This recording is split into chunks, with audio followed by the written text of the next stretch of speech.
What's up, you guys? I'm just putting some finishing touches on my jacket here before I rush off to a party. I was gonna say I apologize for the formalities here, but I do look great, so we're just gonna let that go. What I want to talk about is a lot of you guys have been coming on board with this fitness program, and you're really excited because this is the easiest way to get in shape that you either have or have not heard of. And if you've tried it so far, if you've gotten involved, you've probably already learned that while it is the easiest thing that you can possibly imagine, it's not easy. It's pretty difficult at times, actually.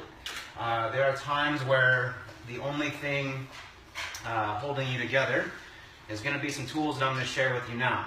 And here's really what we got to get to, guys. Your success on this, or really any other program, is going to be based on your belief. And I am responsible for presenting you guys with the arguments, the data, if that applies, and any evidence that would suggest this thing works. I want to convince you guys in your mind that it works. I want to convince your heart that it works so that you believe in it. Because if you believe in it, then the only other factor that you need is that you got to believe in yourself. You have to believe that you are capable of doing it. And I want to talk about a rather surprising element to this. When it comes to self-belief, guys, your self-talk is so heavily wrapped up in what you believe. And the self-talk is something that if you're overweight, you're probably not any good at. Because self-talk leads to your beliefs lead to your habits, and your habits are going to lead to the results that you have in your life. But here's the thing with talk, guys. Have you ever say been in a business meeting, maybe with a bunch of coworkers, and somebody walks in late, and maybe 15 minutes earlier they told you that they had to go do this thing with their friend or whatever. And then during the meeting, when they come in late, they're like, "Oh my God, I just got back from the emergency room. My mom was sick."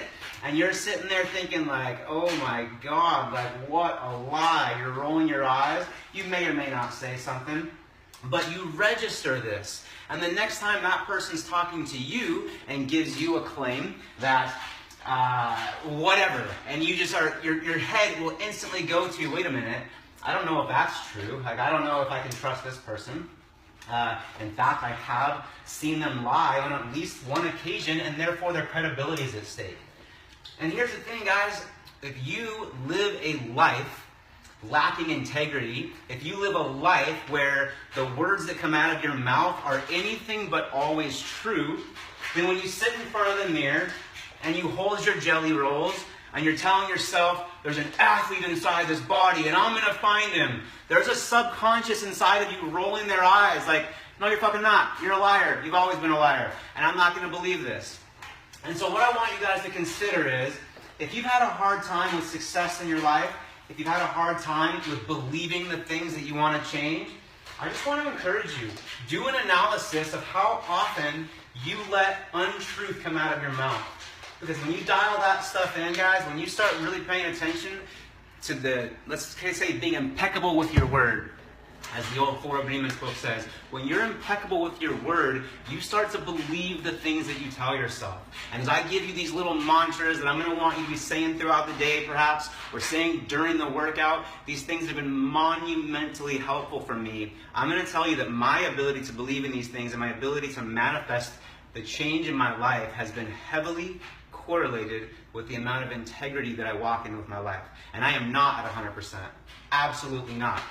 I still lie sometimes. And I do it, in my opinion, in the right circumstances. But that, guys, it messes with you. Even lying while playing poker, where all gloves are off, there's still something inside of me that resonates as, "Ugh, that's a lie." And when I allow myself to live in those behaviors, then the power to talk to myself, the surge is going to be, "Okay, man, you can do this." I'm inside rolling my eyes and saying, "No, you can't. No, you can't."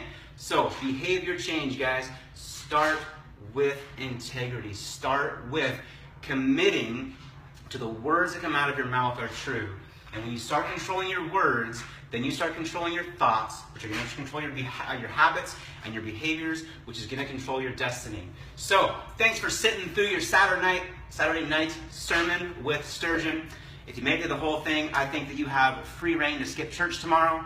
I have to go because I don't think these are the right shoes for this outfit. Thanks for tuning in.